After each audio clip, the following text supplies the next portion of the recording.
Sou perfeito, alegre e forte. Sou perfeito, alegre e forte. Tenho amor e muita sorte. Tenho amor e muita sorte. Sou feliz e inteligente. Sou feliz e inteligente. Vivo positivamente. Vivo positivamente. Tenho paz. Tenho paz. Sou um Sou sucesso. um sucesso. Tenho Tenho tudo tudo que que eu eu peço. peço. Acredito firmemente Acredito firmemente no poder da minha da mente. minha mente.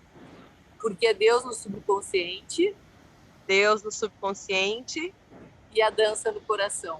e a dança no coração.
Não nos interessa reproduzir gestos, repetir movimentos pré-estabelecidos, condicionados por técnicas executadas exaustivamente.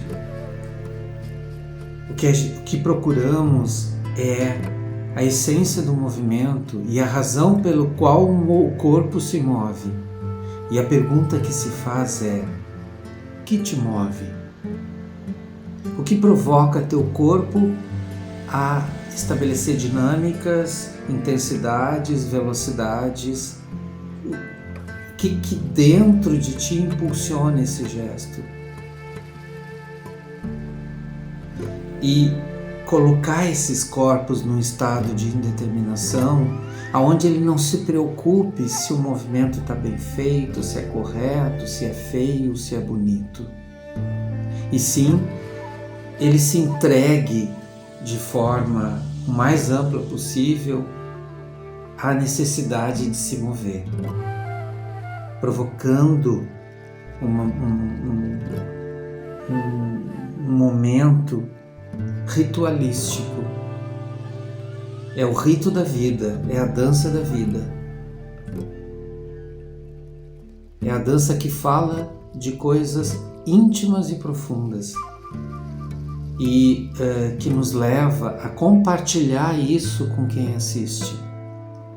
Momentos de intimidade, momentos de verdade e muito singulares. O braço não é mais o braço é uma linha, é um traço perdido no horizonte.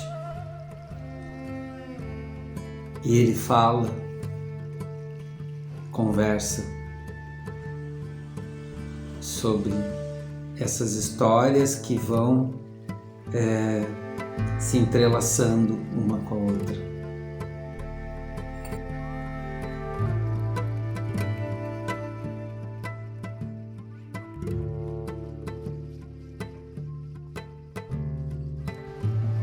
Eu senti que eu estava muito conectada, Alice, assim, no sentido de tentar perceber o que tu estava fazendo, enfim, ficar como se eu estivesse em cena contigo, sabe? Sabe quando a gente tá dançando coisas diferentes, mas tu tem que ficar ligada na pessoa ali, porque em algum momento a gente vai se encontrar em cena, sabe? Eu tive essa sensação. E vocês perceberam que a conexão de vocês era muito maior ou não? Muito! Claro que sim. Você estava conectado ao Brasil, gente, ao oceano. O pôr do sol era algo.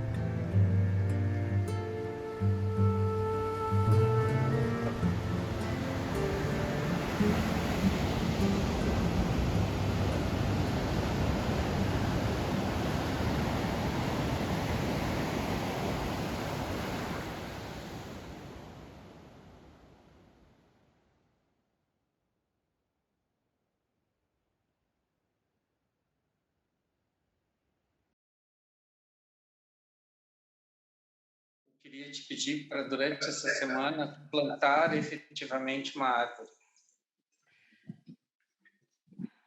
Pegar uma muda e plantar, seja onde for, na tua casa, onde tu quiser. Colhe esse material para a gente poder mostrar o que é plantar uma árvore, Tina.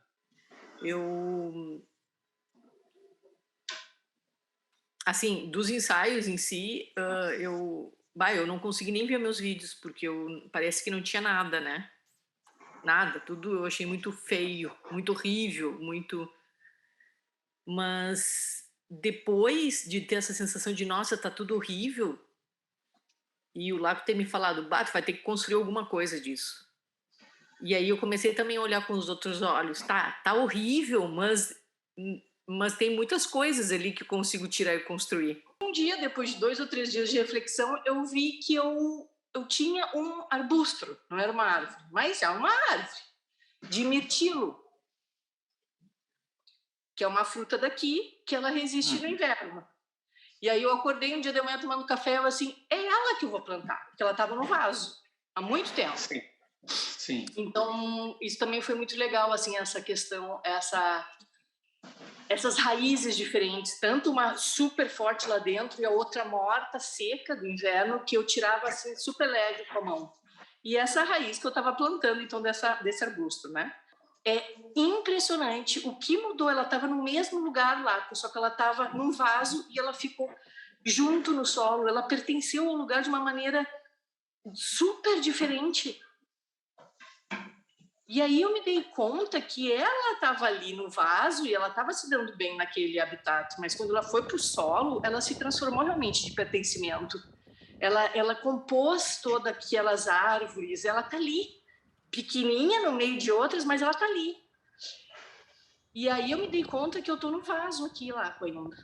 Eu tenho uma identidade de trabalhar, de estar bailarina, de ser comunicadora, mas eu ainda estou no vaso. Eu ainda não plantei uma espécie. E essa sensação foi muito nítida para mim. E foi muito legal também, porque daí eu percebi, é só mais um tempo que eu preciso. Porque o estar no vaso não é ruim. Esse é o processo para mim que é o ponto crucial, assim. E eu disse pro Laco no último ensaio que eu fiz uma pesquisa sozinha e filmei, né, para mandar pro Laco. E aí eu me dei conta do quanto eu começava a fazer e imediatamente a minha mente, pum, né, tipo, isso tá ridículo, isso não é verdadeiro, isso não sei o quê, Então eu comecei a bloquear, usar bem uma técnica mesmo de meditação, deixar aquele pensamento passar, não me identificar com aquele pensamento. E eu vou te ser bem sincera, Lise, eu tenho visto os vídeos e eu tô amando o que eu tô vendo. Que é bem isso que tu falou, é tirar essa crítica e olhar para de repente, daqueles, 2 minutos que tu te mexeu, teve 10 segundos que foi muito legal. E a questão também da minha relação com o corpo foi muito louca, porque o corpo está completamente mudado. E eu tenho que aceitar esse corpo hoje. E quando eu vejo, eu falei, gente, eu tô assim, desse tamanho. E é isso que eu tenho hoje para oferecer, eu não posso. É esse corpo que tá aqui. desse tamanho que tá, com todas as camadas de gordura que tem. É isso que eu vou ter. Isso tá mexendo muito também comigo, porque eu me dei conta que eu não me via muito mais. Eu quero me sentir bem com esse corpo que eu tenho hoje, né? Eu percebi que eu não estava me alimentando bem, que eu não estava me cuidando. Então eu voltei a me cuidar. E ontem fazer uma aula de balé para mim foi me cuidar, foi colocar o meu corpo em ordem. Fiz a aula toda contorcida, fiquei toda dolorida, completamente diferente. Sei lá, 1 ano atrás eu fazia aula de balé em casa. Era super... Foi difícil, foi pesado, foi, né? Mas depois eu me senti bem. Mas a gente consegue ultrapassar um pouquinho. E esse pouquinho precisa significar um montão para tu conseguir. Se tu olhar o que tu acabou de fazer, tá tudo ali. Se tu tirar o áudio e botar qualquer trilha, tu vai ver o que tem ali. Porque a dança, o repertório tu tem no teu corpo, a gente só vai polir, vai depois pegar essas estruturas. Qual é o exercício que tu vai fazer essa semana? Tu vai pegar o áudio, desde o que eu te disse, fala dos teus medos, a coreografia que saiu, toda ela, tu vai decorar. Tu te fudeu, porque tem uma coreografia ali. Então tu vai ensaiar ela, vai decorar ela e tu vai ensaiar ela, mas naquela dinâmica ali. Aí tu vai entender o que é um gesto que fala, porque independente do movimento em si, mas o que ele está te dizendo, é a intensidade que tu coloca na musculatura, é a velocidade que tu coloca no movimento, entendeu? É a pausa que tu dá, tá tudo ali. Isso a gente chama de dramaturgia do movimento. É aquilo que eu estou dizendo através do gesto.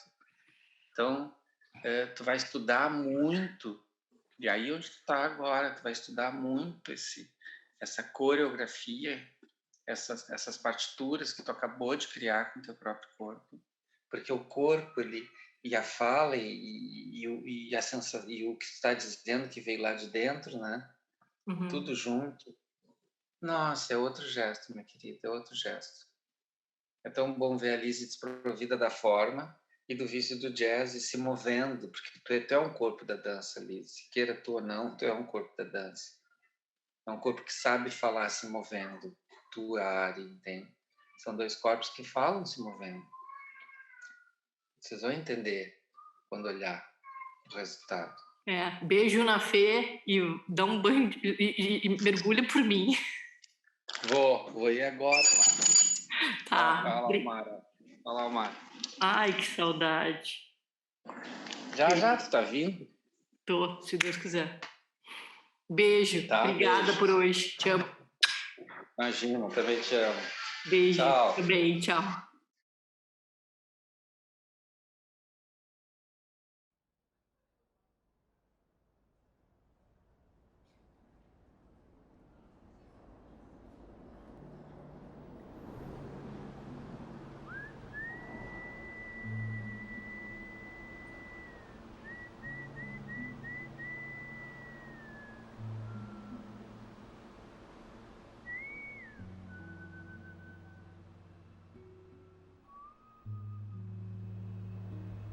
A maneira de investigar esse movimento que vem de dentro é muito profundo, não é? Muito singular. Por isso que o movimento também brota de maneira muito espontânea. Às vezes tinha uma pausa no meu dia aqui e eu ficava ali, aquilo estava dentro de mim, né? Borbulhando ali, sendo trabalhado de alguma maneira, mas que não era física.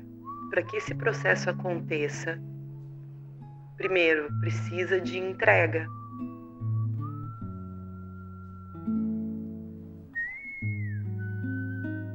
Tem uma coreografia que eu dancei lá no Brasil por muitos anos, que era sobre uma noiva, e que eu já não danço há muito tempo. E eu tenho certeza que se eu fosse dançá-la hoje, eu ia trazer a mesma sensação de muitos anos atrás, quando ela foi concebida. Então, isso é muito impactante nesse processo.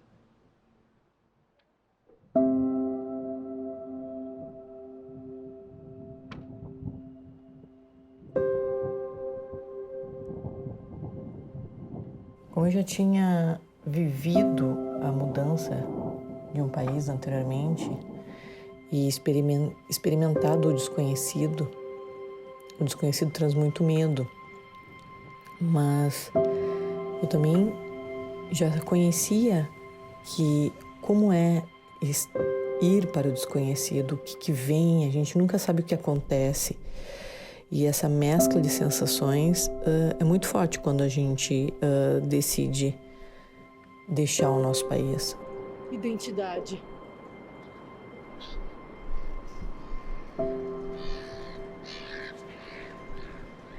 Família, lugar, cidade, amigos. Identidade.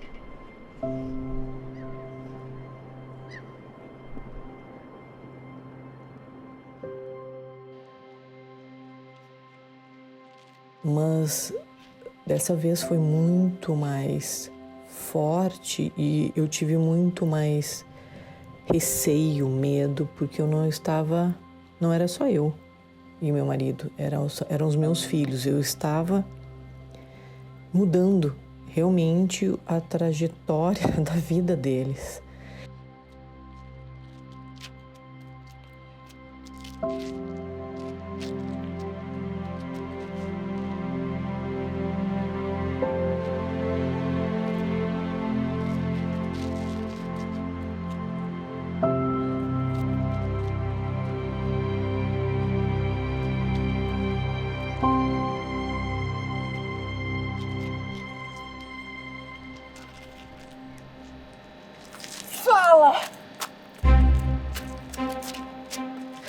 Então trazer os meninos para cá, para outro país, nessa idade foi algo realmente muito difícil, que me trouxe muito medo e muitas questões.